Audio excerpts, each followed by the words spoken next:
Hello and welcome to another fun-filled edition of Adam's Music Box, where today I'm going to let you in on my dirty little secret. Pause for suspense.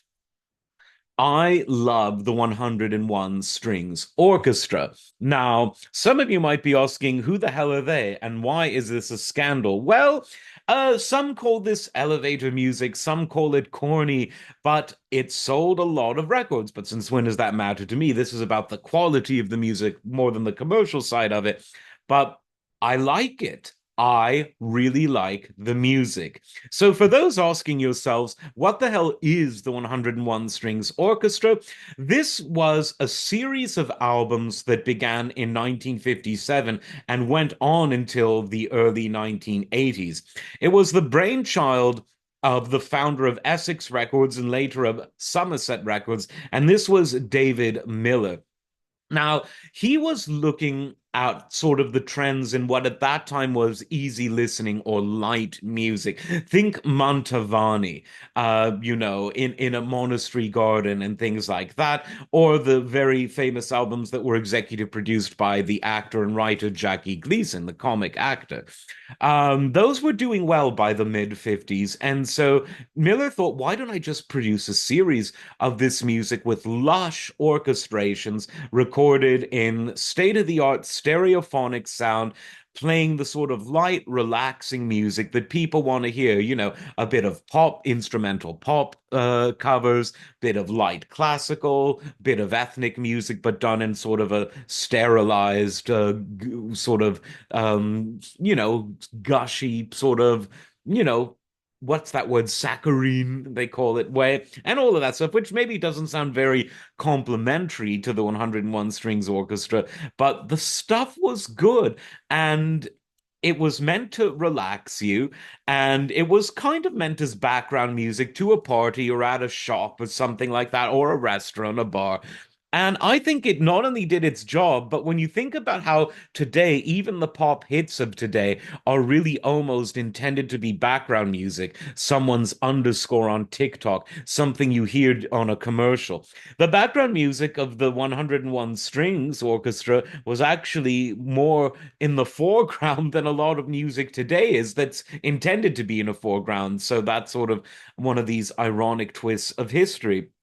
But they produced loads of albums and they were prolific, multiple albums a year. The record label would think of a theme. They would get the arrangers, some of the best in the business. They would hire an orchestra, usually in Germany and later in London, of professional musicians to record it. And then the records would be out and they'd be sold in department stores, they'd be sold in record shops, they'd be sold everywhere, including places where you wouldn't see records normally, petrol gas stations everywhere.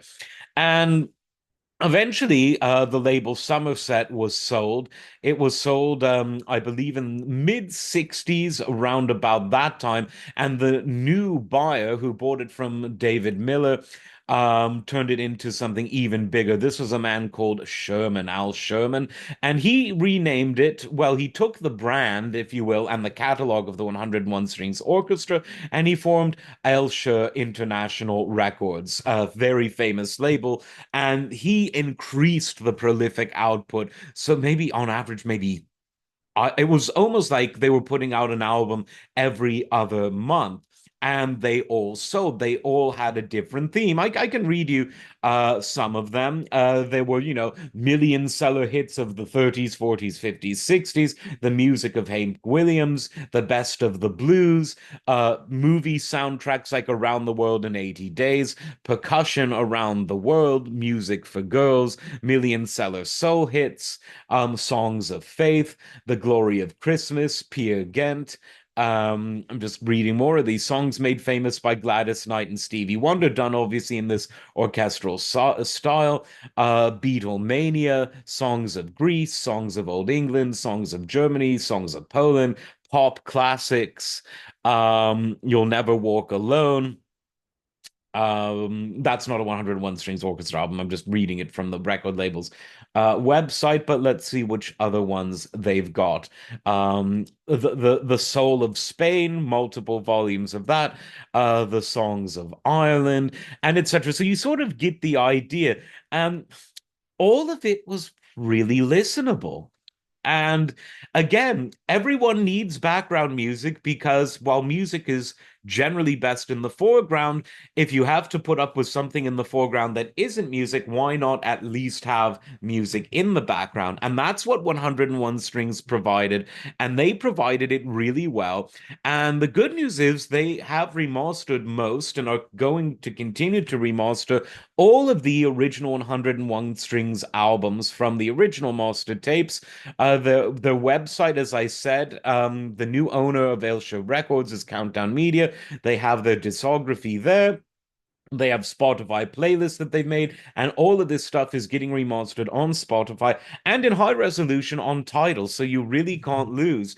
So if you want to relax and if you're in the need for background music, why not go with the best? Go with 101 Strings. And now you know my dirty little secret.